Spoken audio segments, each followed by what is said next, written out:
Gabriella, Mariam's here.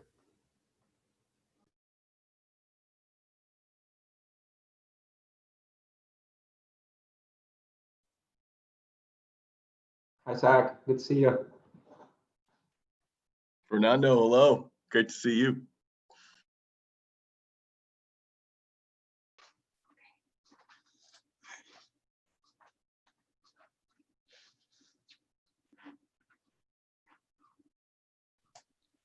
Good evening, everyone. It's good to see some familiar and long lost faces. You could have just said that privately. It's not just you, there's a few people.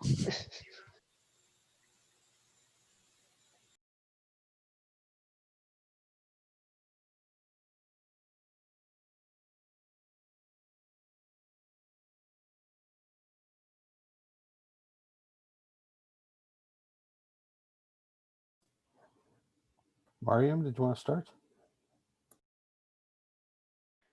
Great. Thank you, Peter. Thank you, Zach and Father Brown for being with us, and Khadijah and Yahir for joining us. I'm really excited for this evening. Thank you, everybody, for joining. My name is Mariam Pira. I am the coordinator of the weal group here in Chicago. The torch passed down to me by our speaker this evening, Zach Czaia. Very excited to welcome him back to the weal family. Just some ground rules. If you wouldn't mind, please keeping yourself muted while the program is going on, just so that there isn't echoes and our speakers can stay focused. We're going to have time for a Q&A and discussion at the end. Please feel free to use the chat box to share your thoughts or articles or poems or anything else that comes to mind that you'd like to share with the group. We love to see that kind of engagement. Please feel free to do that. And when we get time towards the end, when we're focusing on Q&A, if you wouldn't mind not just unmuting yourself, but also turning on your video so that we can see you and interact that way, we would appreciate it. And that was all I had in terms of housekeeping. Other than that, I think, Zach, you can kick us off.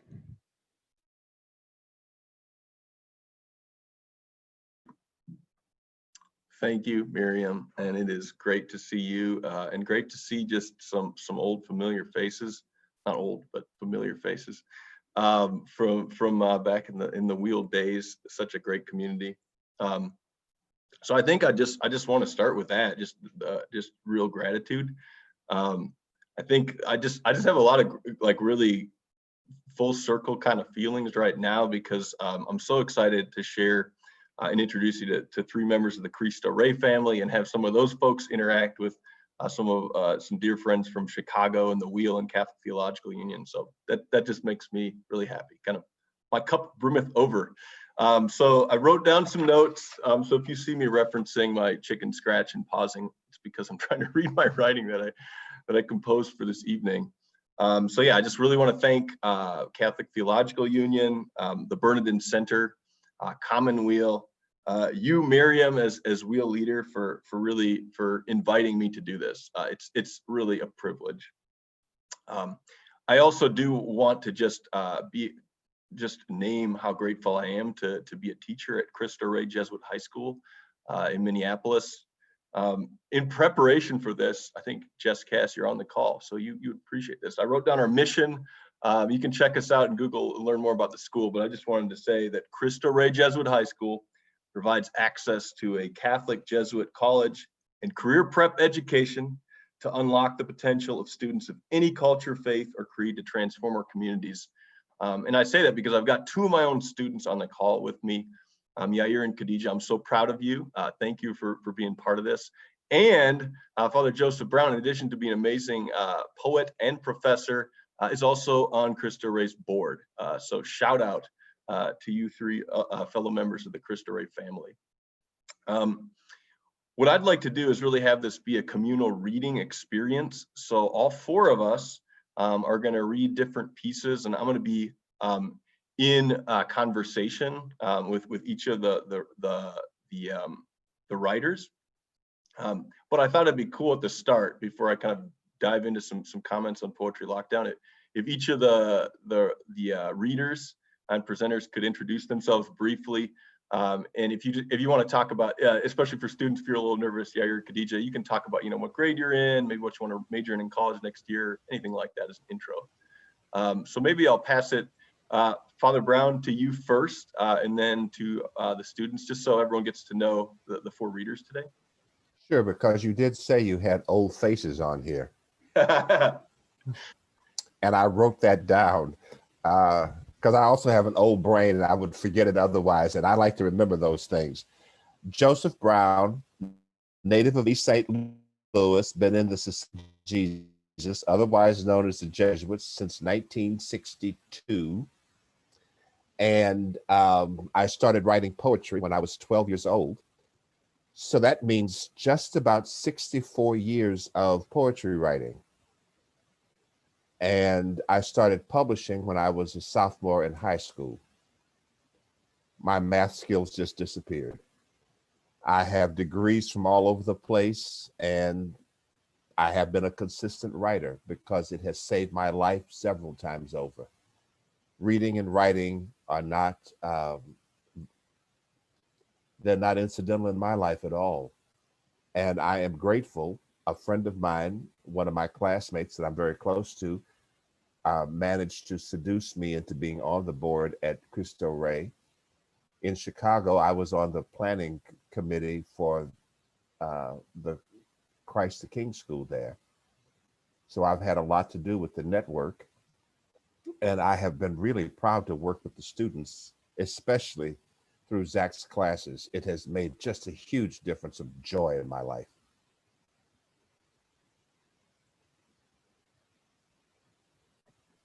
Thank you, Father Brown. Khadija, would you mind introducing yourself next? Sure. Hi, everyone. Thank you guys for having me. My name is Khadija. I'm a senior at Cristo Rey Jesuit High School.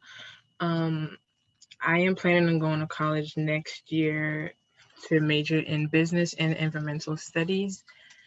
And I just wanted to say thank you guys so much for recognizing us as students and leaders in our community, and we appreciate everything. Thank you, Khadija. Yair, you want to go next? Yeah. Hello, my name is Yair. I'm also a senior at Cristo Rey. And next year, when I go off to college, hopefully I want to major in political science with a concentration in American politics and international relations. And yeah, that's about it. Thank you. Thanks, Yair, Khadija, Father Brown. So being the teacher that I am, I thought I would start out with a little agenda about kind of like what this is going to be like. Just kind of lay it out, and then we'll dive into some readings. And we're going to read aloud, and we're going to share the text of some of the poems so you can really appreciate kind of some of the nuances of the poems and pieces that we're reading. So to start out with, I'm just going to kind of introduce a little bit about Poetry Lockdown. Some of you might see that hashtag and be wondering what the heck that's about. I'll explain a little bit about that. Then I'm going to engage Father Brown in conversation about a couple of his poems, including one that inspired a poem of mine. And then we're going to hand it over to Khadija and Yair, and they're going to read two of their pieces. And then to close out, you're going to have time to ask us questions. So that is the game plan. Before moving on, any big questions, or should I dive right in?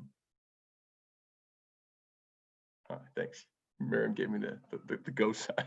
I do that a lot. I was telling folks when I started this, we're doing all virtual instruction at Cristo Rey, and Khadija and Yair know that I said at the beginning of this, I'm kind of flustered with online situations. So it's really funny to me that I'm being invited to do this. I appreciate you all bearing with me. So let me just give a little background to Poetry Lockdown. So when COVID-19 hit Minneapolis, at first it was, I think, mid-March, and there wasn't a lot of like time between like, oh, it looks like you know, things are going to get shut down, and oh, they really are shut down. It was really quick. And so we kind of just like, you know, emptied out our cubicles and we were kind of buckling up for online learning for the spring. And so, you know, I felt kind of a profound isolation. I feel like I'm kind of an introverted person, but school brings a side of me, an extroverted side out. And so I was really missing right away interacting with my students, with, you know, fellow faculty members, and just like kind of feeling like I want to connect. And so, you know, it was probably, you know, doom scrolling Twitter or Facebook or something, you know, in one of those early days of the quarantine, and saw this this video. Actually, I think Christina, my wife, who's a singer, shared the video with me of in Italy in the quarantine, people were singing to each other from balcony to balcony, and as a way to kind of like reach out to each other in the midst of this terrible time. And it just moved me so much. And that idea got me thinking about the art form that I love, which is poetry. And I thought, well, you know, poems are not just meant to be read on the page, they're meant to be shared out loud. And so, you know, I just decided, I said to myself, every day of this this lockdown, however long it is, I'm going to read a poem out loud. I'm just going to say why I love it.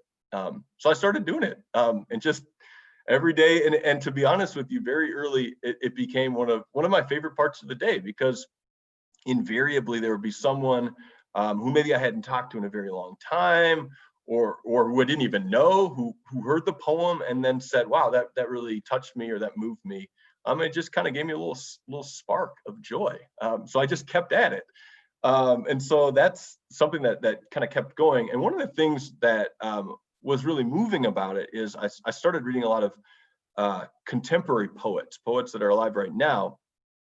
And what was incredible was, you know, I was able to just reach out to them. A lot of them are academics. They teach in universities like Father Brown. And I just kind of would send them emails and say, hey, I want to read your poem. Would you say something about it? They would kind of write me about their process of what it was like to write that poem. And a lot of times they would share that with other people. And so it was one of these things where I just felt like there was a natural community of people who write and read and love poetry that was building up. Which brings me to you, Father Brown. One of the things that was so moving to me is early on, I read a poem of Father Brown's, and you know, just kind of asked, hey, would it be all right if I shared this, and asked him for his process about writing the poem. And then for probably the next couple of weeks and months afterwards, almost every other poem that I would share, like Father Brown would mention something about it. He would offer like a comment or a note. And it was so moving to me as like this sort of young reader and writer of poetry to have this incredibly gifted and brilliant poet like attentively caring about some of these videos that I was making and you know, just feeling awkward about. So Father Brown, I just wanted to say how much it meant to me to know you were listening and hearing some of these poems. It really did mean the world. So that's kind of the background of the web series. So I do on Facebook, and then I upload them to YouTube. And now what's really cool is we're finishing up a poetry unit in school, and so my students now I can use it as an educational tool. And 13 of those poets who I featured in the lockdown actually agreed to correspond with the students at Cristo Rey. So we had something called the Dear Poet Project. Father Brown was among them, and students picked a favorite poem for one of the poets on the lockdown series, and then the poets wrote them back. And so it was such a moving experience to see all these poets generously give their time and attention, really teach the craft in what I feel is kind of an unforgettable way. So thanks for being part of that too, Father Brown. I think looking at my notes, I think it might be a good time to transition to you. So one of the themes that I feel like has run throughout all the poems that I'm really interested in is the connection between poetry and prayer.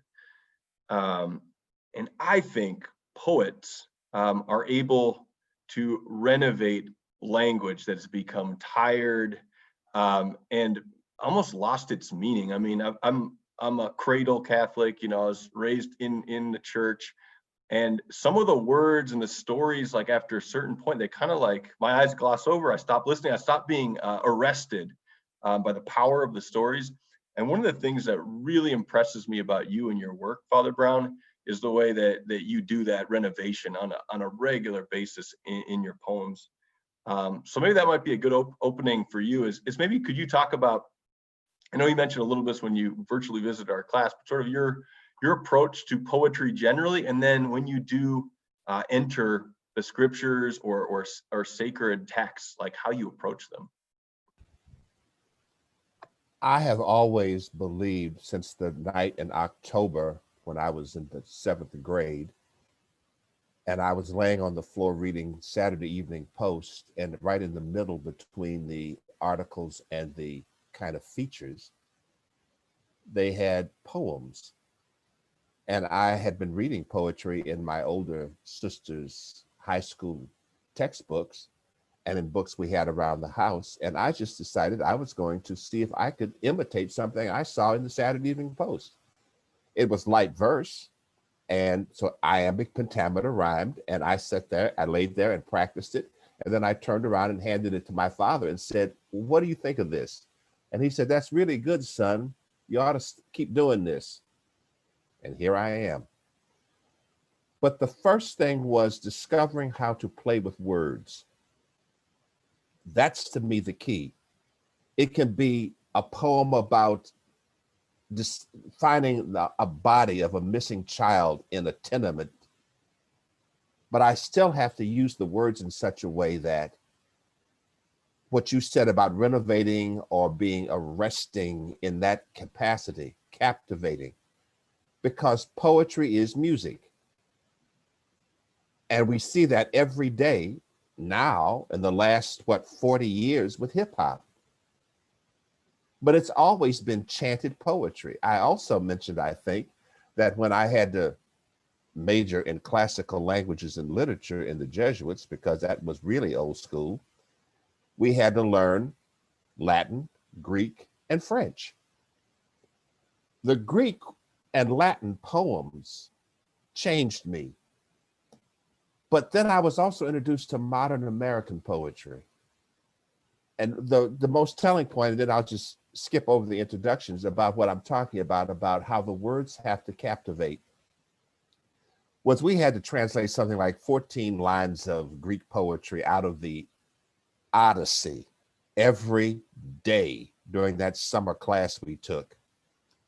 And when we got to the siren songs, where Odysseus is strapped to the mast of the ship, all of his sailors have something stuck in their ears so they can't hear the sirens. And because he has to be able to give directions, he's tied to the mast, but his ears are open. And that passage in Homer's Odyssey, I read it out loud, not knowing what it meant. And I was enthralled by it because the poetry and the music of the siren song was there. And I knew that every poem had to do that.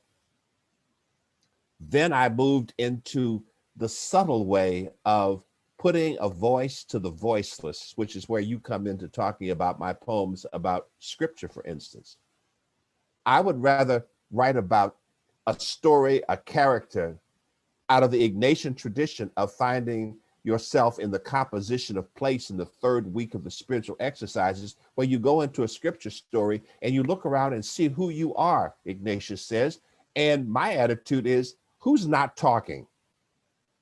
Who's in this story that you ignore? Who's misplaced, marginalized, or devalued in the story, and give them a voice? And I've been doing that now for a very long time. But I do that also in the poems that are not actually connected to that scriptural Ignatian spiritual exercises tradition. I do that in just trying to find people. My family, my father sitting, musing quietly, my mother not wanting to talk while she's cooking. What are you thinking? I'm going to write it down, and this is what I hear you say. So that's basically been one of my styles now for a long time. Thank you, Father Brown. I think it's time we start hearing some poems. So you know the poem that I'm going to request for you. It's one that has really inspired me. It's a poem called "The Shore Remembers," about Peter. And I know it's a rich poem. It's an allusive with an A poem. So if you wanted to introduce anything about kind of the process of creating that poem, or if you just want to read it, we're going to see it too, and you could talk about it afterwards. I think it'd be great. But this poem, I do think I should say just a little bit as a prelude to it. It takes place after the resurrection when they all say, "Let us go fishing." And while they're doing that, some voice comes across the water saying, "Cast down your nets over there." Now, if we remember or pay attention to Peter after the resurrection, he's the one who ran in fear, in regret, in guilt. So the first act of Christ is to say, "Peace be with you," and stop being so afraid of me and yourself. Face the guilt and deal with it. And that's what this poem, I really think, is dealing with. And there's one other thing that I will say. Love is engaged in all the senses. Art is engaged in all the senses. So Peter's response to the voice of Jesus is an act of love and self-forgiveness. The shore, Peter remembers. The days choked me. No place we walked, no tree, no well, no wall could keep the wound from searing, bleeding. So when brother said, "Let us take the boat and seek fish," it was automatic. I can do that and not think. And I kept thinking. We all did. Nothing remained but our amputated hearts. Where can we go? Sailing Tiberias Sea is nowhere far enough. The voice stopped us, confused the sense of time. Dreamlike, we cast nets as we were bid, and when the weight was inescapable, I knew, oh God, I knew, oh God, I knew that I had lied all along. I had not quit the shores of hope. I had not sailed into despair. I knew and found breath to leap toward the voice. He handed me the food and forced my eyes into his.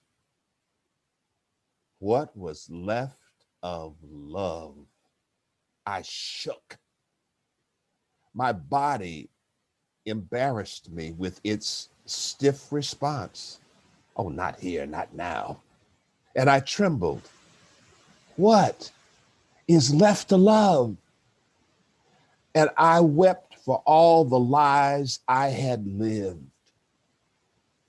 What is left? To love, to crawl out of the cave of my own shame, to push myself onto a scaffold of my own devising, to love, to feed, to leap when I am called into air, into nothingness. He handed me a meal and told me to feed them until there was nothing left to love. It will be enough.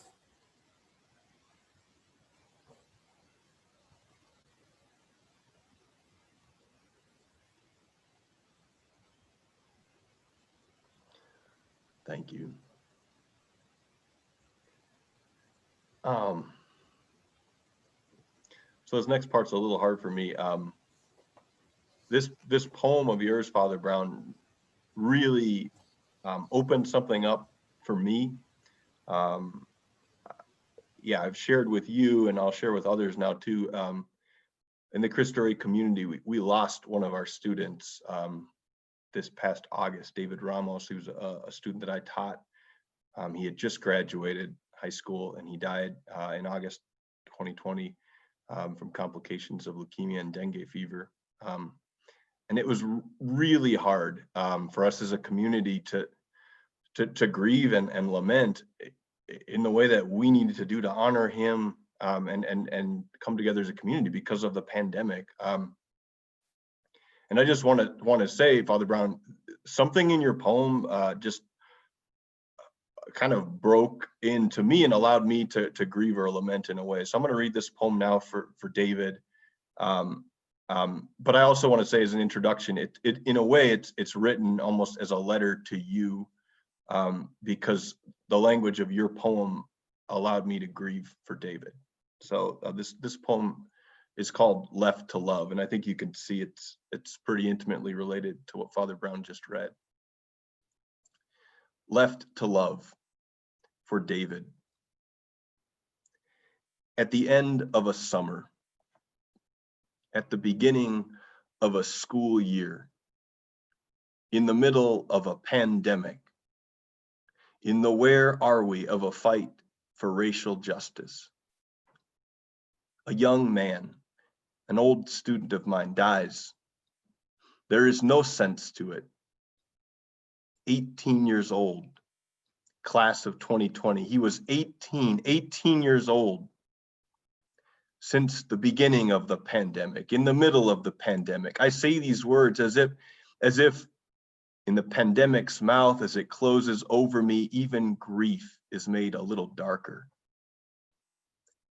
I've thought of you, Father, you Jesus follower, you poet, you priest.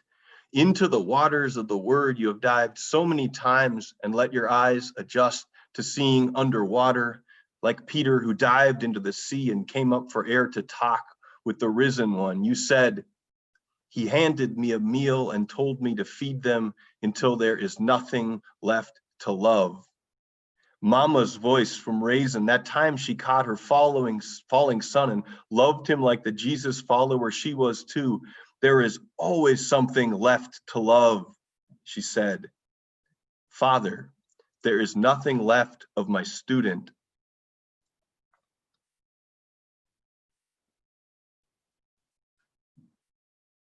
Sorry, there's more to the poem.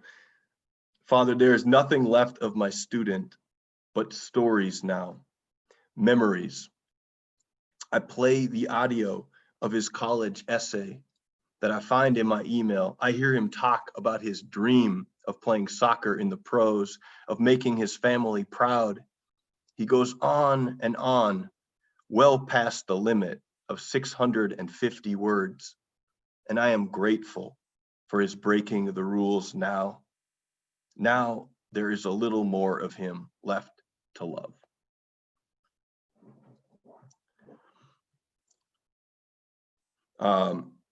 And two things that I think maybe are even important for appreciating that a little more.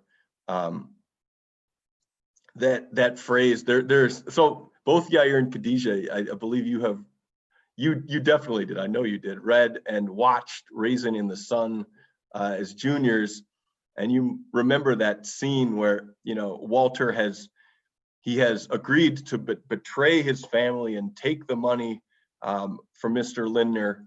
And, his sister is furious with him and is, complaining to her, their mother, when Walter just kind of walks into the next room, there's nothing left. That isn't a man. And Mama says to him, there's always something left to love. And something about that language, which I heard in your poem, Father Brown, it just allowed something for me in trying to lament and mourn David. So thank you for that.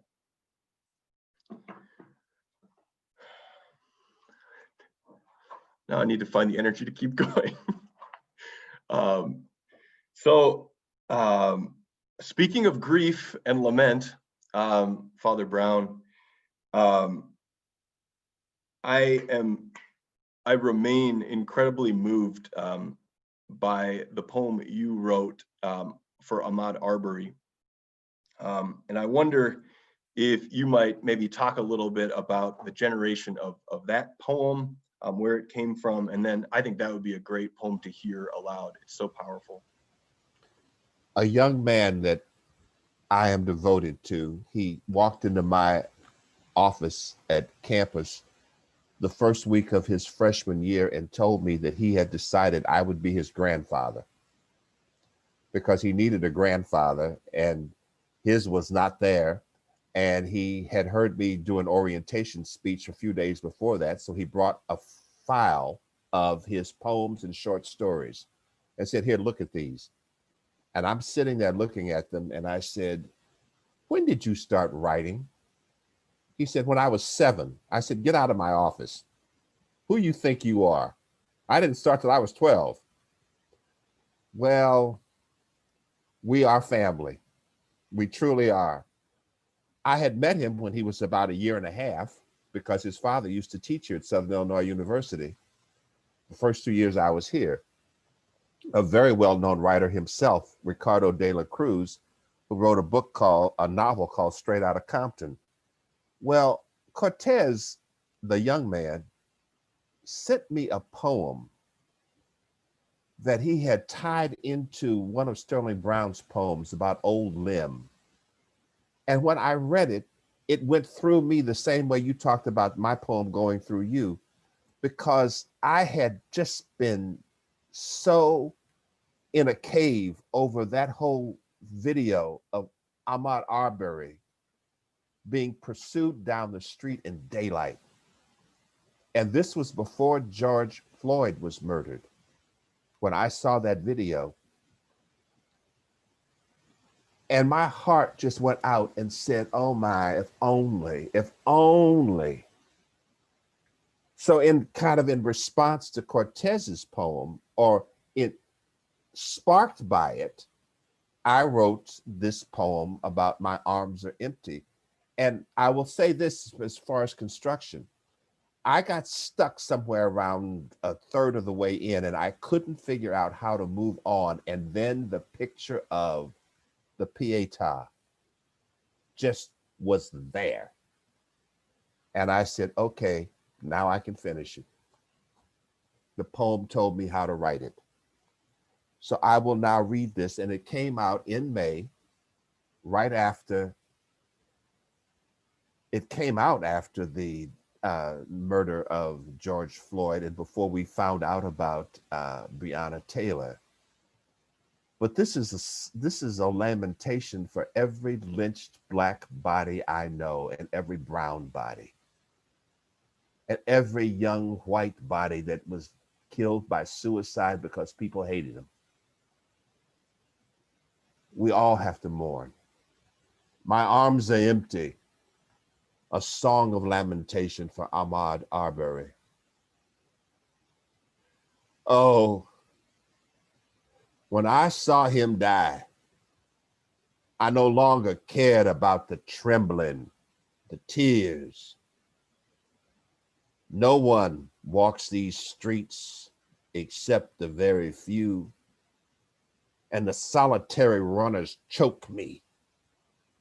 I cannot breathe against the rhythm sorrow beats into my throat. I moved into the morning and I will sit against this tree. 7 days, they say. 7 days of tattered shirts. I no longer care. Let the holes be seen. 7 times 7. I have found this place and I will stay. No, I cry, and no, I whisper. And no one cares that I am become the Pietà without a child, even that.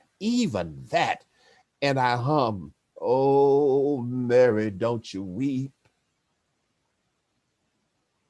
And she is now here with me, saying, no, you must drain your heart until the others come, and the others will.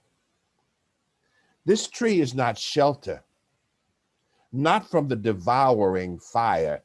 It burns forever, and our scars pulse with the rage that cannot sound. When the others come, I will know that we will then unclench our swollen fingers. Our hands will drum our sorrow into this ground. Yes, I see you glance at me. Yes, I am the one who whispers each child's name. If I cannot hold them to my breast, I will hold them with my song. Yes, live, child, you live. And this tree and I will be the place where no lie can live.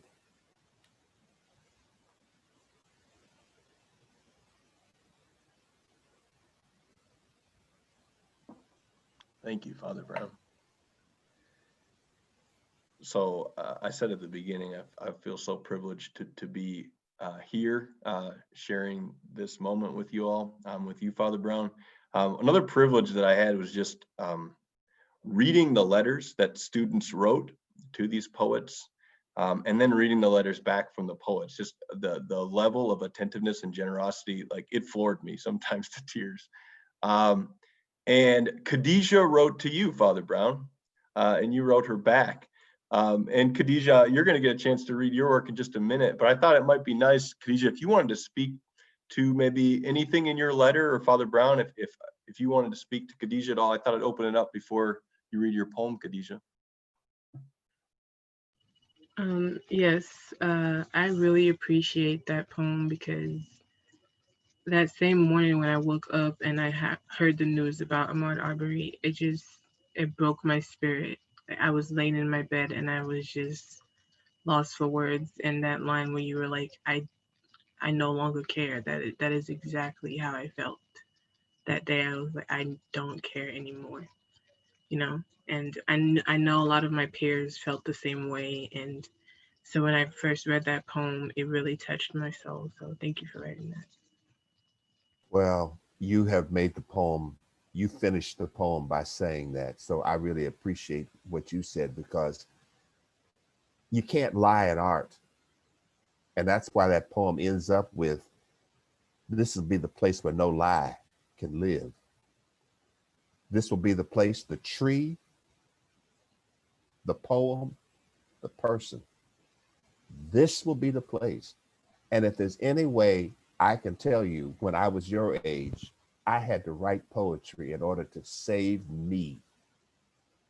I don't care what your business will be, what your job will be, what your contribution to the world will be. At some point, that night, any night, you sitting there and you're gonna write something. I mean, we've got in American history, doctors, lawyers, engineers, all of whom wrote poetry. People in forestry management writing poetry. It's Genesis. God said, name creation, and whatsoever name you give it, that shall be its name. So the first obligation of all of us is to name things correctly, and poetry does that. So I really appreciate, and I appreciate how you write, so I ain't got no more.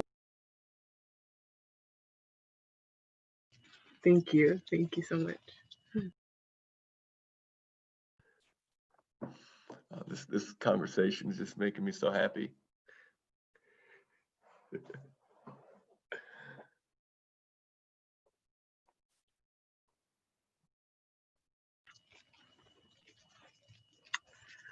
O sojourners, speak your truth. So many wounds that heal from the color of my hands. The color of my hands bleed. They bleed to clear their farms, to pick these cottons. The color of my hands laid the prejudice that I don't reckon for.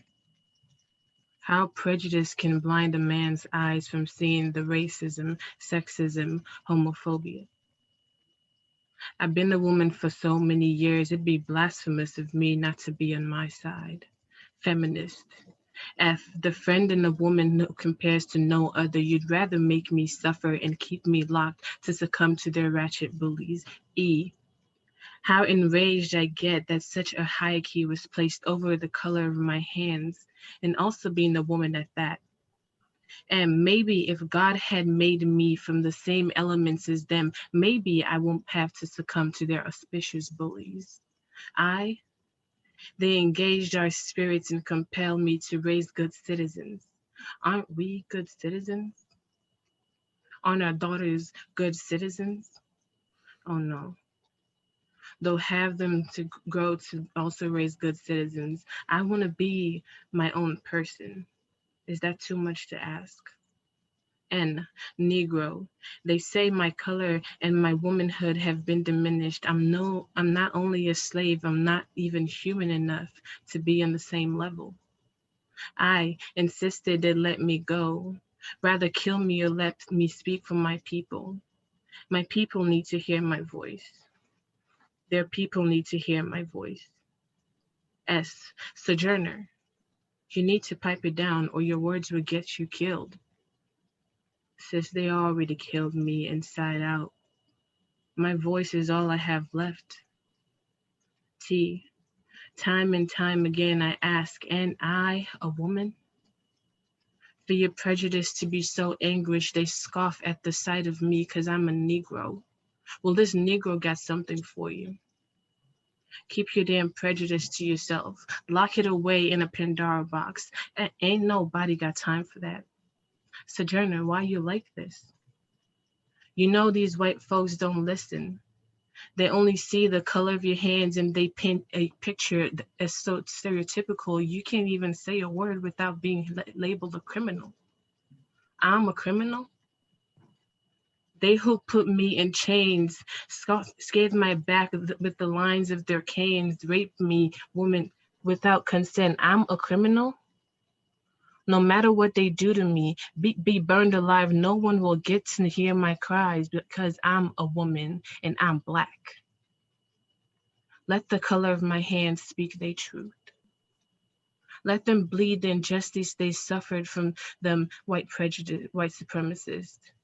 You ain't shit. Oh, Sojourner, I hear you. Continue to speak your truth.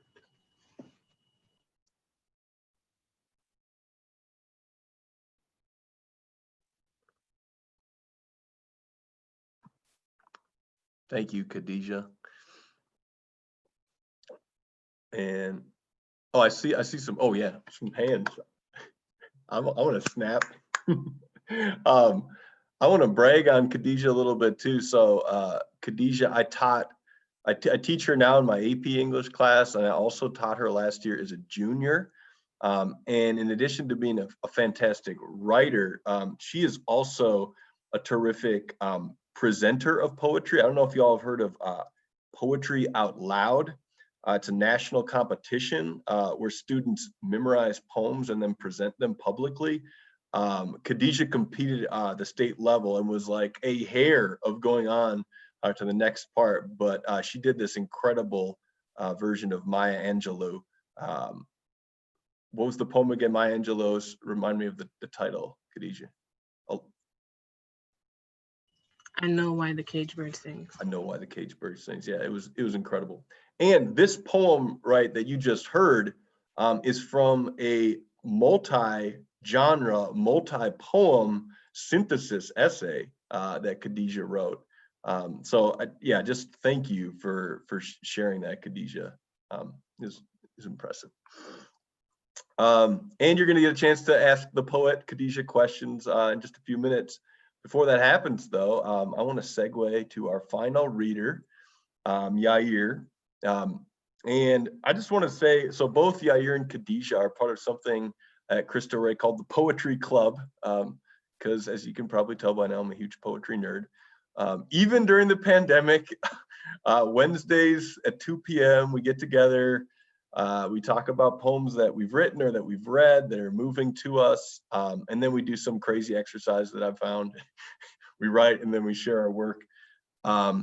And, you know, last Wednesday, you might remember, we were going to have a meeting, and it was, I mean, all hell broke loose, right? The storming of the Capitol. And I remember Yair, who is like a regular, coming to those meetings, just told me, like, Mr. Czaia, I can't, I cannot, I do not have the attentiveness for that. I totally understood that. The reason I mention that is just because, Yair, I just want to say to you, I'm so impressed by how personally and deeply you engage the world around you. You have shaped me, and you have inspired me. And so that's, you know, just to say, like, your work and your writing and the way you interact with others has really changed the community around you in a wonderful way. So I think that's a good intro, Yair. But yeah, if you want to speak a little bit about this piece that you've written and then share it with us, we'd love to hear it.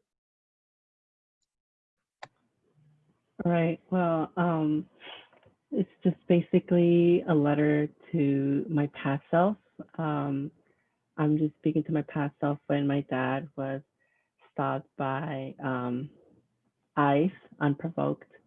And then it's just me talking to myself about that experience and what I felt in that moment. And I just wanted to thank Mr. Czaia, because before this assignment, this letter was something for Mr. Czaia, and then he encouraged me to maybe change up my audience. And so I did just that, and my new audience became, I guess, myself. And yeah. A letter to my 15-year-old self, ICE confrontation, October 2nd, 2018. At home during a pandemic, September 30th, 2020. Yayo. You finally know what you want to major in college. Exciting, isn't it? Right now, you're thinking about pursuing a chemistry degree, and let me tell you, that's going to change real quick. Not to worry though, on or about 7:15 a.m., you'll reconsider your major. You'll know for sure that you'll want to pursue political science, focusing on American politics and international relations during the forthcoming pandemic. And now, brace yourself for the worst to come. The fear that many immigrant families face will come true in your own tiny, seemingly perfect world. As you hit snooze for the 8th time, you'll begin to panic. You're always procrastinating and trying to get that last bit of sleep before you jump out of your bed and run to the bathroom to shower. You run to your room, water cascading from your hair. You quickly dry off and grab the dread uniform. You'll never get used to it, not even during your senior year. Running out with Jinx, you reach for your phone and the clock reads 7:02 a.m. As Jinx finishes rolling on the grass, you head inside, brush your teeth, and pray to la Virgencita for a safe journey to school and for an awesome day. Your dad and sister wait for you in the car, blocking the alleyway, hoping you get out of the house before a car starts honking at them. Checking your phone again, the time reads 7:11 a.m. Daniela starts bickering at you, reminding you that she has to be at school at 7:30 a.m. Dad turns right on 33rd and left on First Avenue. As you approach 31st, Dad turns on the turn signal, letting the cars behind you know you guys are turning right. The light turns green and you turn. The police car turns its lights on and you stop. Dad is asked to step out of the car. You turn to Dani as she begins to panic. He's pinned to the side of the car. He is asked his migratory status. One of the 3 of white men approach your side. Where are you guys heading? He asked, looking back at Dani as she began to cry like she never cried before. You tell him you're going to school, your throat feels dry and your hands cold. He begins asking if there's anyone you can call. You think of Mom and he asks where she is. You reply simply, careful not to give too much information. You decide to call Tia Flaca. She responds, and you quietly tell her what has happened. Because she can't come, your dad is instructed on what he has to do before being let go. As you hear them talking, they begin to joke about your dad being pulled over right in front of him. You can't pull yourself together to tell them how sick, horrible, and cold-hearted they are. Now fast forward to the ongoing pandemic, recalling your experience with ICE, paying attention to what is happening all over the country, how someone who's racist, misogynistic, and plain out stupid is in power. All these moments, these feelings that have been bottled up, the tears, the anger, the sadness blow up. You finally know what you want to do. You want to be the strength you didn't have on October 2nd, 2018. You want to be a policymaker and an advocate for human rights and social justice issues. How many times are immigrants made fun of? How many times are white supremacists let off with a slap on the wrist for killing dozens? Right now, you're scared. You're sitting in class thinking about what just happened. As you walk back home that same day and pass the police station, you look at it with hate. But let me tell you this. When you walk next to the 5th precinct station now, you look at it as a motivator. To be the change you want to see in the world, to be the strength you didn't have before, to have the courage to speak up. I know it'll be a cold, tense day, but your family will overcome, you'll grow even closer, and you will begin to savor every moment spent together. Well, I'll see you later at Columbia University. With hope, Czaia from the future.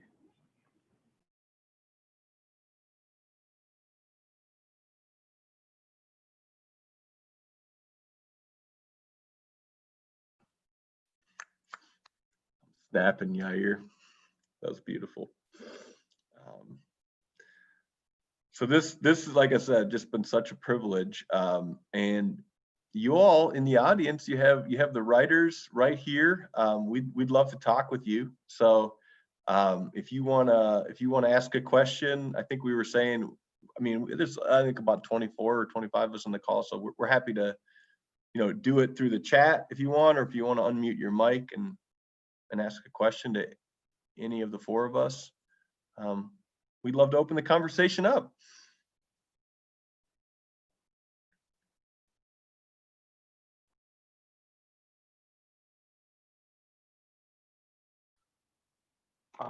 Hi. Can we just go? Just talk? Yep. No? Sounds Yeah. good to me. Miriam's giving me the thumbs up. Hi, this is Mark Newing, and I work in a parish in Chicago. I'm a theology student at CTU. I have a question for Father Brown. You've had a lot of experience in poetry, and what would you say would be like the top 3 collections that have influenced you? I guess that question can be open to everyone. If you don't know 3, maybe your most influential.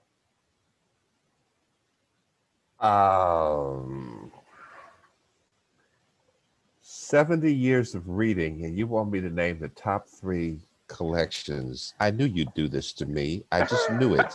I'm sorry, Father. No. Be bold, be brave. Okay.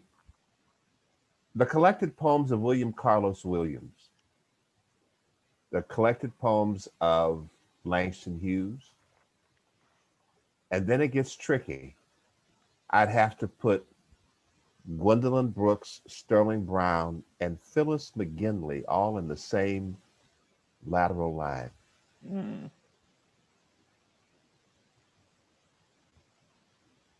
When I was a 3rd year seminarian, we had taken vows, and the first class we took after vows was Father Leonard Waters' poetry criticism class. And he gave us a 5-page exam the first day of class in order to prove that we didn't know anything. I was the only student in the class to pass it. He would hand out an old mimeograph page with 3 or 4 anonymous pieces of writing on each one. We had to pick the right poem and then why we liked it and why we didn't like the other ones. And I picked So Much Depends Upon a Wheelbarrow Glistening in Rain. I just said, aha moment. Thank you very much. Lightning in the sky, clouds disappearing. It's just wonderful. And he told me I was everything but a child of God because that was not a poem, it was drivel. That real poetry had died in 1939 when W.B. Yeats died. And how dare I think I could have a vocation to the priesthood if I couldn't rhyme? He was quite aggressive. And it happened several times in my educational career that when somebody was that aggressive telling me I didn't know what the hell I was talking about, I knew I was right. So that's why I would put William Carlos Williams up there, because he gave me a sense of the plain American idiom.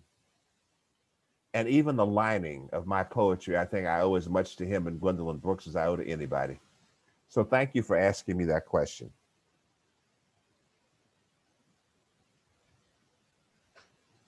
I think now anything we ask is going to be really easy for you all.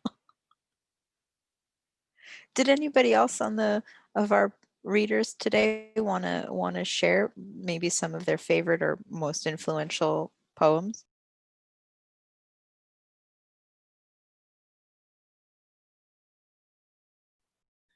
I feel like I've really been shaken up, over the last 300 days. That's how many lockdowns I've done. So I don't even know anymore. So many poets have been influencing me. Yeah, I just finished a great collection by Jericho Brown that I'd really recommend, called The Tradition. And I would really recommend all of his work. He's someone who's, I love his play with form. He just created this new form called the duplex. It's like a mix of like the sonnet and the ghazal and something else. I don't even know. But I've been playing around with that. So I'd really recommend his work. He's terrific.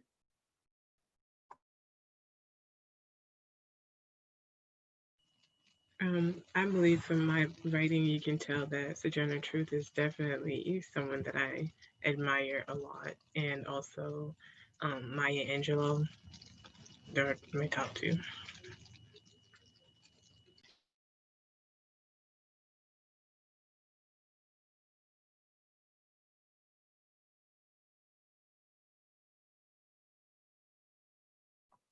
Yeah, you wrote a killer letter to Terry Cross Davis.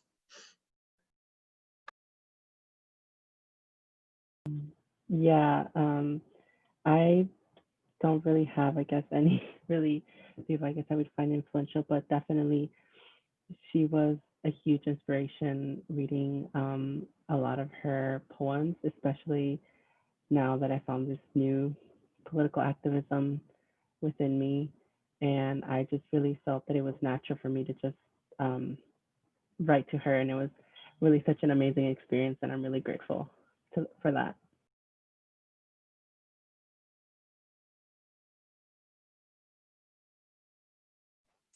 Thank you for that, Yair. I'm reflecting a little bit on in a past life when I was a journalist, or when I worked as a journalist.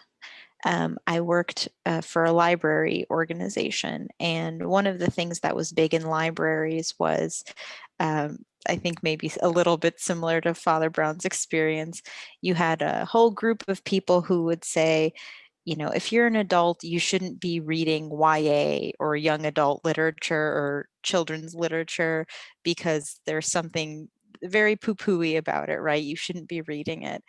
And I remember one of the authors I was interviewing saying, where we are in the world, and certainly where we are as a country, I don't think we're at the space where we can be criticizing anyone for reading anything, because the truth is people just don't read enough. And as someone who's been a writer and worked as a writer or editor pretty much all of my professional career, one of the things I struggle with is not only don't we read enough, but we don't write enough, right? And so it makes me really happy that Zach is teaching poetry, because I don't know that I've really formally ever been taught very much poetry. I think it's something that I've had to seek out and find people who are sort of kindred spirits. And I think something Yair said triggered this for me, because, poetry for poetry's sake is wonderful and beautiful, and not to be discounted at all, because it hits you in a certain way, like good art does. But it also sparks other kinds of action. And so reading Yair's letter and having you actually read it aloud to us really connected me, because um, I one of the things that affected me about reading Father Brown's poem on my own, but then hearing him read it, was how much sort of self-forgiveness needs to happen in conversations around justice, especially about racial injustice. And I think until we can sort of have those, for lack of a better phrase, this is the right group to say it, come to Jesus moments with ourselves, until we can have those moments with ourselves, it seems pretty much impossible to have them with others or as a society. And so I wanted to commend you all, because this is just so moving and motivating in so many ways. And Zach, excellent work just kind of melding these all together. It's been one of my favorite programs we've done. So not really a question, but I just wanted to share that before I lost my train of thought.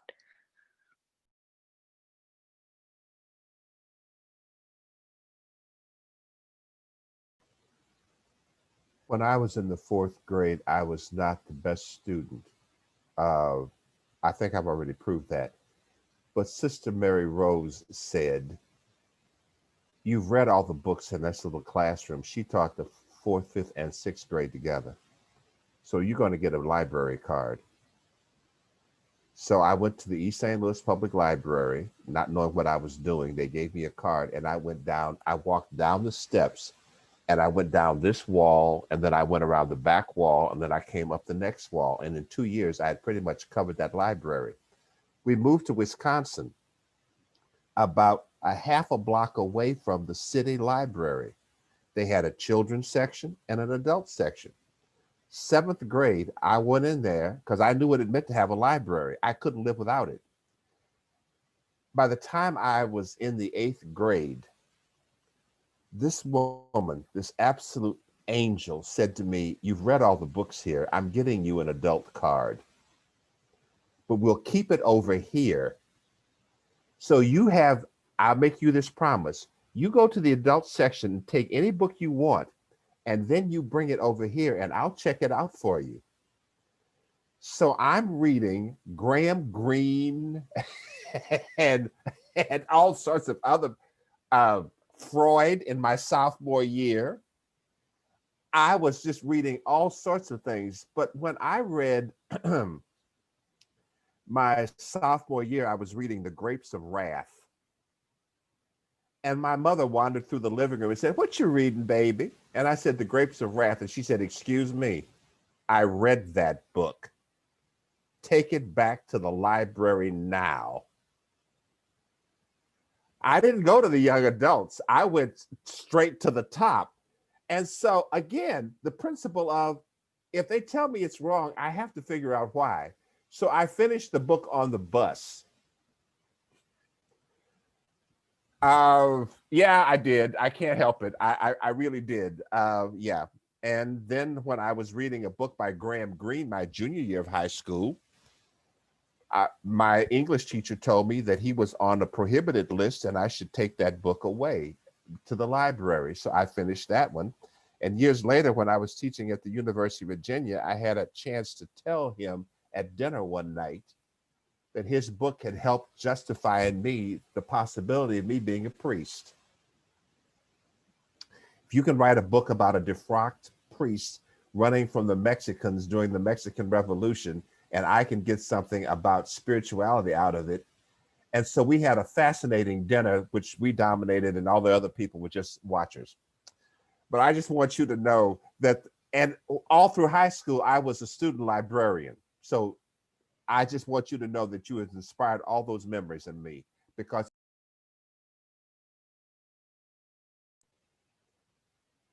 thank you. Thank you, Father. That was great. Other questions, comments from our group? I know we've got a bigger group than normal, which is exciting. Would love to hear from you all.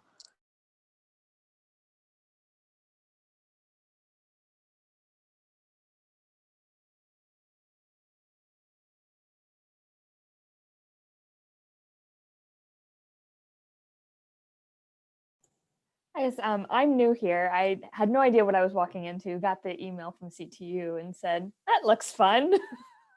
Why not? So I just want to thank you for, tonight. I really enjoyed hearing all of the poems and the amount of emotion and self that went into each of those poems. And thank you for being vulnerable. I myself am an appreciator of poetry. I have not written, but I do enjoy art. And so I find very much that connection through all different forms of art. So thank you. Thank you, Nicole. Where are you joining us from? We love to see new faces. I'm in Cleveland. I'm in the MDiv program at CTU, just started in August or September. Wonderful. We hope you join us for more of these. They're pretty fun. I'm biased, but they're pretty fun.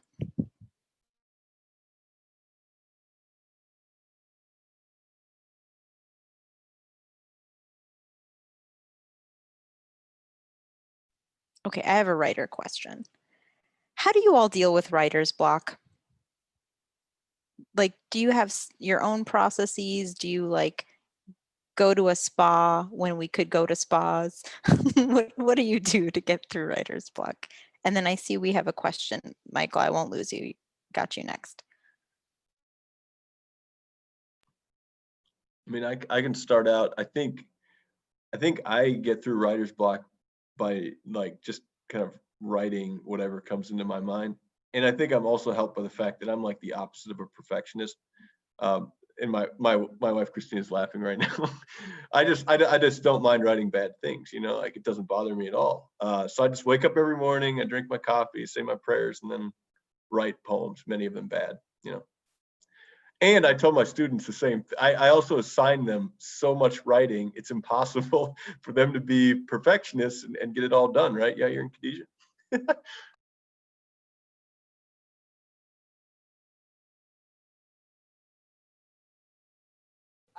I have never had writer's block with poetry, but I've never done that many poems in the course of a period. When I was taking my first creative writing class with John Knofel, who was at St. Louis University back in the 60s, we met every day that summer, and I had to write something all the time. And then when I went to Johns Hopkins for the writing seminars, we were required to turn in a poem a week. So I did. But that was an unusual request. Now, I set myself projects. Within the Jesuits, I will write poems for young men, if I know them well, for their vow ceremonies. Some people that I have known extraordinarily well and helped to mentor, and they have inspired me, I'll write something for their ordination. I have written poems for great public events like Creighton University's centennial, for instance, in 1978. So I will set myself a project and then just decide, or again, memorial poems, friends who have died, family friends, close friends. So it's not a block, it's when do I want to write something? But I do have a writer's block in one way about writing my memoir, because it's not a writer's block, it's post-traumatic stress disorder. And I will get around to doing that. In fact, I have made it my decision that one of the ways to get out of the cave of whatever we're in right now is to start putting that back on me as a project. But I just put it on the shelf after chapter 4 because I didn't want to write any more about it because I didn't want to deal with it. But I know that that's my weakness and not the strength that I have to share with the next generation.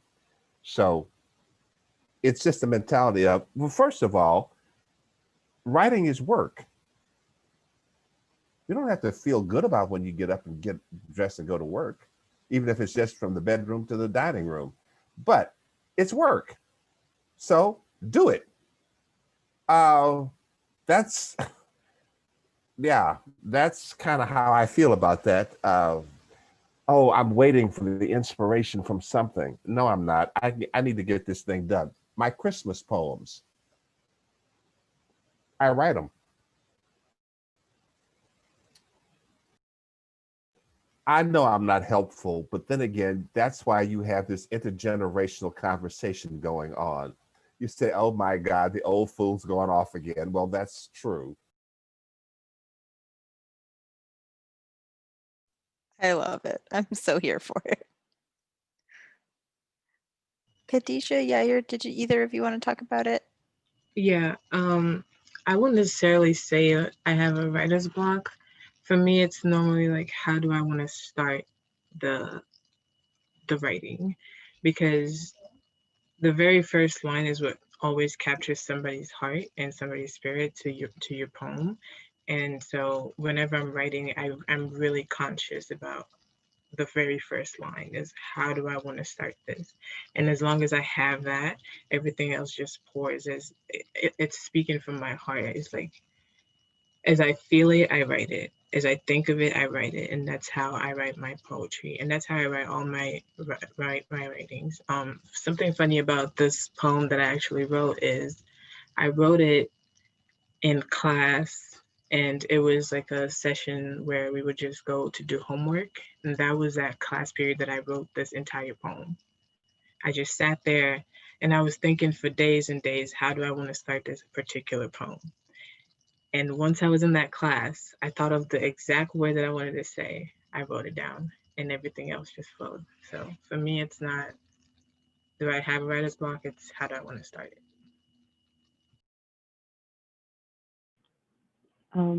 I guess for me, I would say it's just getting that moment of inspiration for me. I wouldn't say I don't write a lot, I would say. Um, so that's why I feel like, but as soon as I like get something that I really want to write about, or I'm just like doing whatever throughout the day, I'll get this like sort of like inspirational click, and I'll hop on my computer, or I'll grab a piece of scratch paper and I'll just start writing. And just like Khadijah, I'll just let some of the stuff start flowing out. So I guess that's what I would say. Thank you. We had a question, I think, from Michael. If you're ready to ask your question or make a comment, we're ready for you. Hi. I apologize to our readers for coming to this late. And I've been, the reason why was because I was having dinner with my family. I'm in Central Time Zone at 6 p.m. here. And I don't know if you noticed, but I was just changing a diaper on a small child. And one of the things that I was noticing just listening to the poems that I heard was that and I wanted to hear about was the place of poetry within people's lives. And my question was my original question was almost answered by several of you, which is just like, where and when do you write? And I found it interesting to hear that some of us wait for inspiration, and some of us, like Father Brown, say, I have no time to wait for inspiration. If it needs to be written, it needs to be written. I heard Zach, so I'm a very old friend of Zach, and I know Zach's writing habits. He's an early morning writer. He said, I'm an early morning writer. I just want to hear, if those of you who haven't answered the question yet, where is poetry and when is poetry in your life as a reader and as a writer? And you can take that wherever you wish. Also, I loved everyone. So thank you for doing this, Zach, and Common Weal and CTL.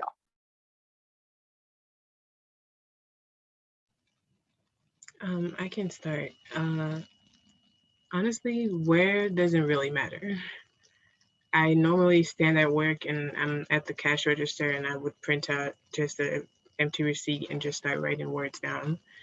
I remember I wrote this one poem one day. I was humming it to myself because it was a song that I heard, and I was humming some different lyrics to it that I was singing. And I printed out that receipt paper and I wrote exactly what I was thinking in my head. So I write my poetry anywhere, anytime. I'm sad, I'm mad, I'm feeling down, I'm feeling super energetic. It just comes to me whenever it comes to me, and I write it.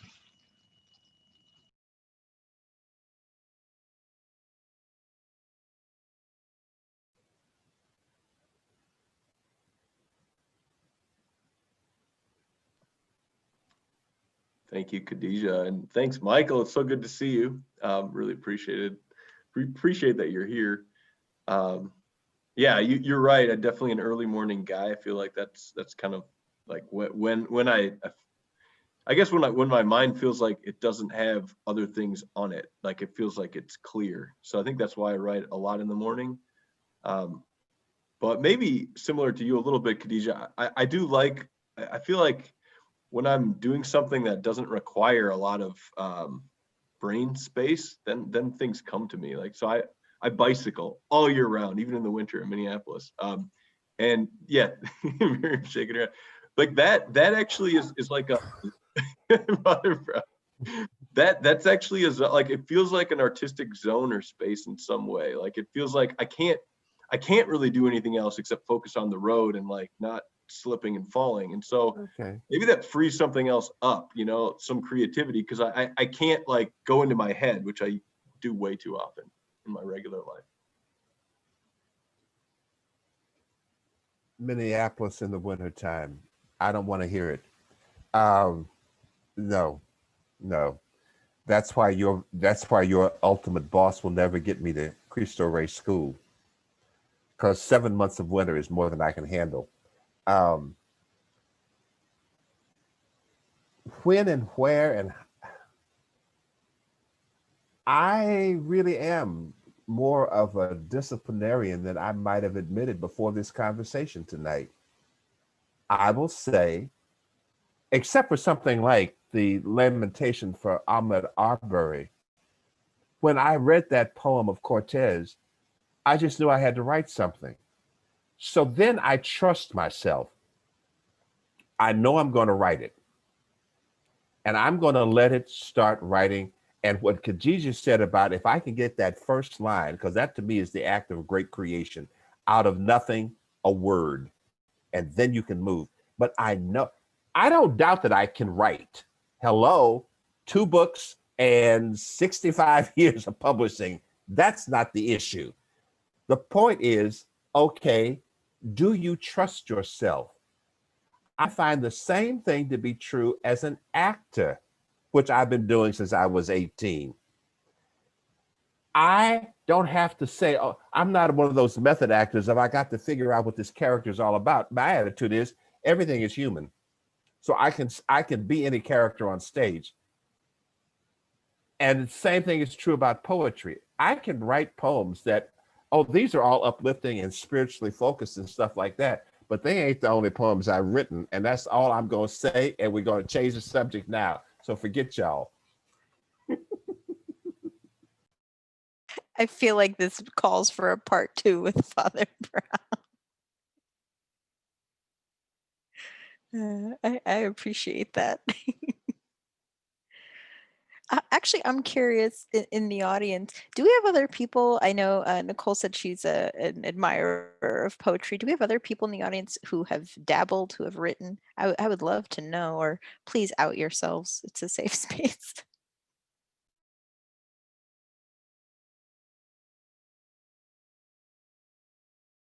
No, I've tried. I'm not very good.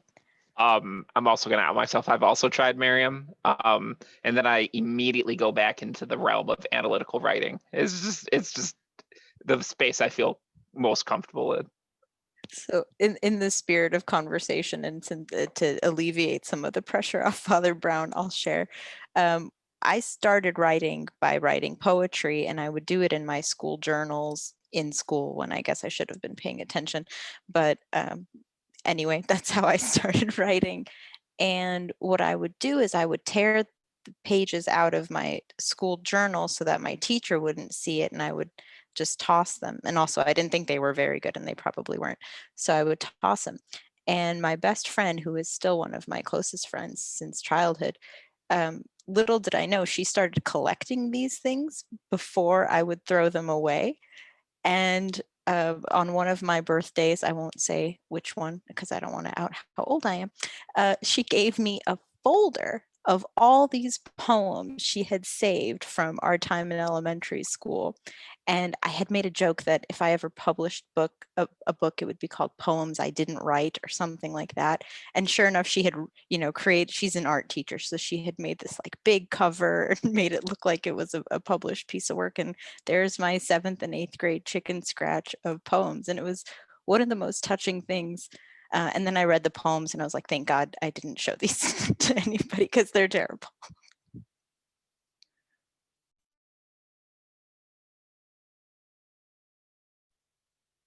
Any other questions? I'm just looking at the time and I know we're on different time zones. So I want to be conscientious of, like Michael said, people having time to eat dinner. Mariam, Sean raised his hand. Oh, hi, Sean. Good to see you again. Please go ahead. I just wanted to mention how wonderful it was listening to the poetry and the people telling how they go about it. You asked a question about writers, I'm 80 years of age, and I spent most of my life as a workplace counselor, as an advocate for workers, especially injured workers and marginalized workers and newcomers too. I live in Canada, in Ontario. And I find over the years, basically trying to give voice to other people who don't have a voice, like workers who wouldn't necessarily articulate things, especially against, it's like the old phrase, speaking, what's the truth to power, giving them the voice to do it. And I've had years of that. And I discovered just recently, my wife actually works still, and she has been treated, she's a person of color, and she's been treated very badly by her employer for 30 years. And trying to give voice to her, a voice, she's perfectly capable of speaking for herself. But when you're,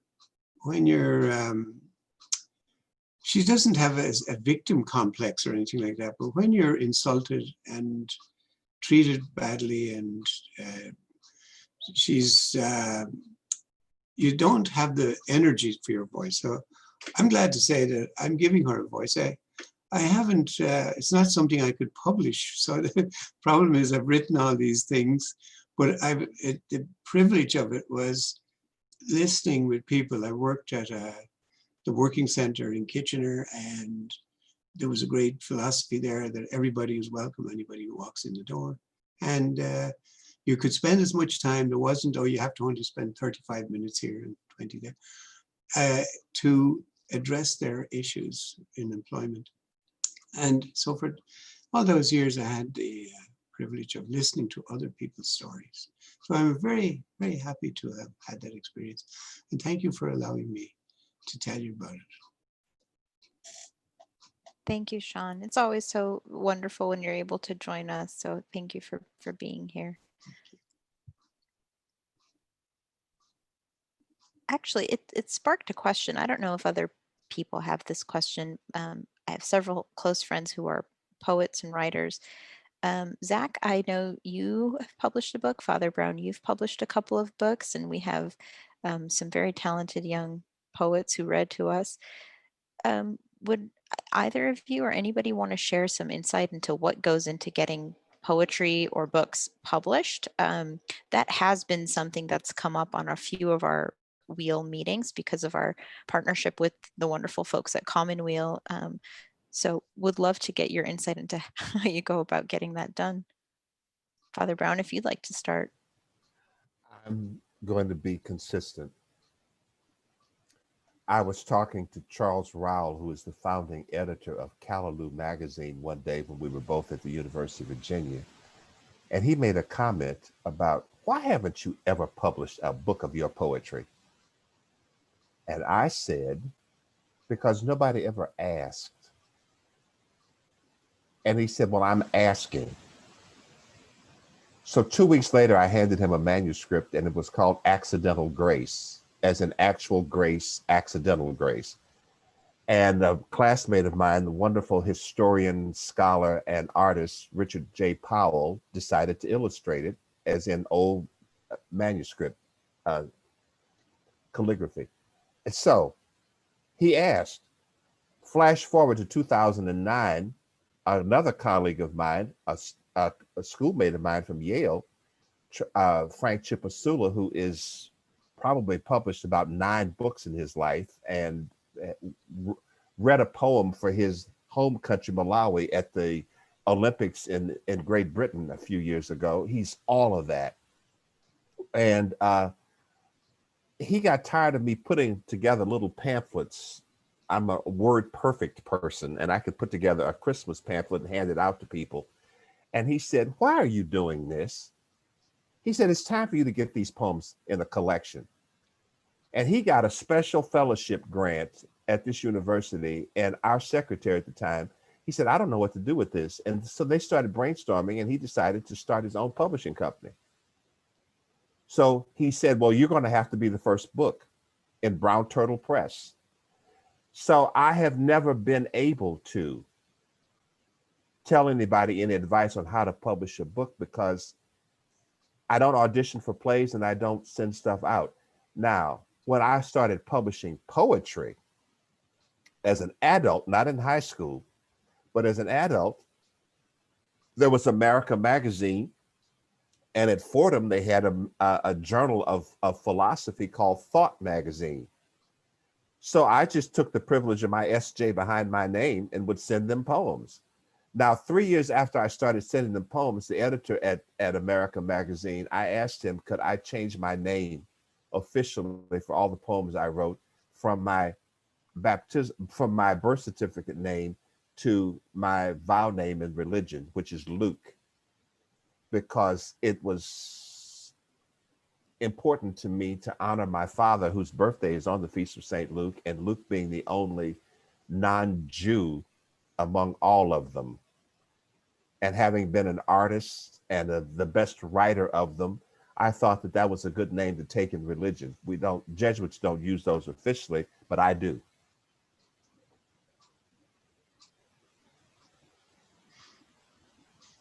Thank you, Father.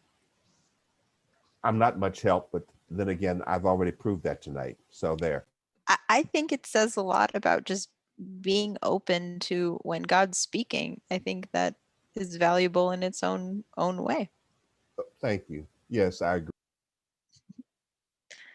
Zach, do you have any insight to share on getting published? I mean, I love what Father Brown said. And I think, yeah, I send out a lot of poems and I get a lot of rejections. That's kind of been my experience. And then when there are acceptances, it's so exciting. I think actually my first poem that I was really excited about getting accepted was accepted by Common Weal.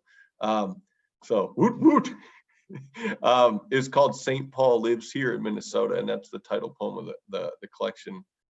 I like that you're laughing, Father Brown. But yeah, like for me, I don't think that I would have published. I think it would have been a long time before I published that book had it not been for circumstances in my home city that were not good circumstances, but made me feel like I needed to say and write something. So yeah, there was a clergy sex abuse crisis that, I mean, obviously there's a huge clergy sex abuse crisis in the Catholic Church, but there's some particular details that made it painful and hit really close to home for me. And so writing the poems, actually, it felt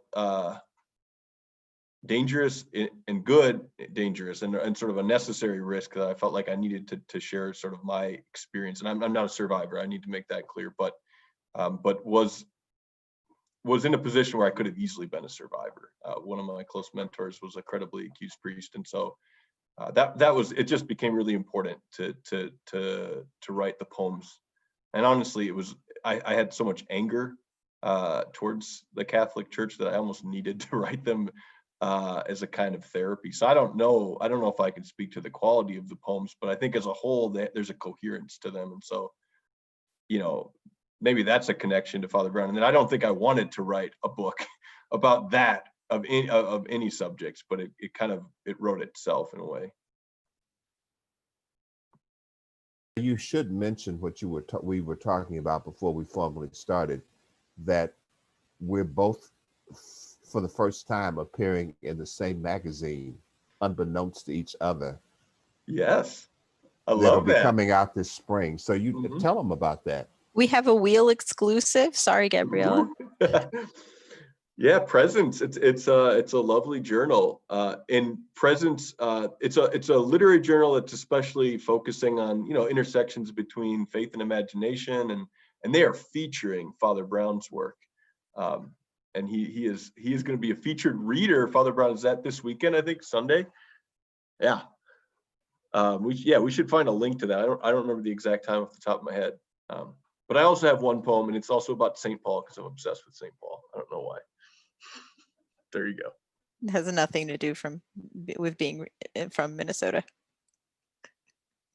No, it doesn't have that much to do with being from Minnesota. I think there's something about, and I'm writing a new collection that I'm trying to get published called Knucklehead, and it's about I feel like Paul is the proto knucklehead. Like he just screws up again and again, and I find it very consoling. And so I find myself identifying with Paul and Saul and all of the mistakes that he makes. So that's why. Thank you all. All right, just looking at the time, we certainly have time for questions and comments, whoever wants to share. We don't want to cut it short unnecessarily, but I'll give it a couple of Buellers. And if no one else has thoughts right now to share, Father Brown, if I may, I would love for you to offer a closing blessing for our discussion this evening.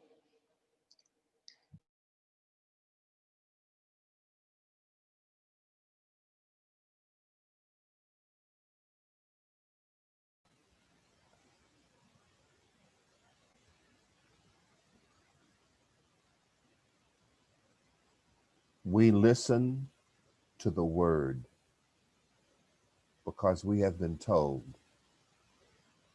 in the beginning there was darkness and silence. Spirit of God, dwell within us that we may speak with truth and power and joy and hope. Help us to understand that our words are food for the hungry. Our words delight the senses, and our words tell us who we are. Spirit of God, continue to give us eyes that hear and ears that see, voices that sing and cry and groan.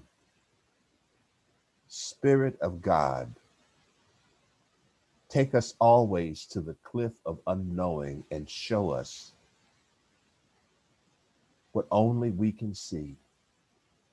Help us to know that what we do in silence and solitude, in the busyness of life, in the moments of confusion, we bring witness to ourselves and to this world that whatever we say and name has the power to endure.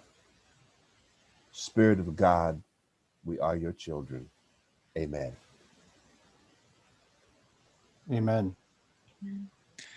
Thank you, Father, for that beautiful blessing. Thank you to Zach, Father Brown, Khadijah, and Yair for being our readers and sharing with us and opening their stories up to us to participate with. And thank you all for the time. It's been a really meaningful conversation. I hope you will continue to join us.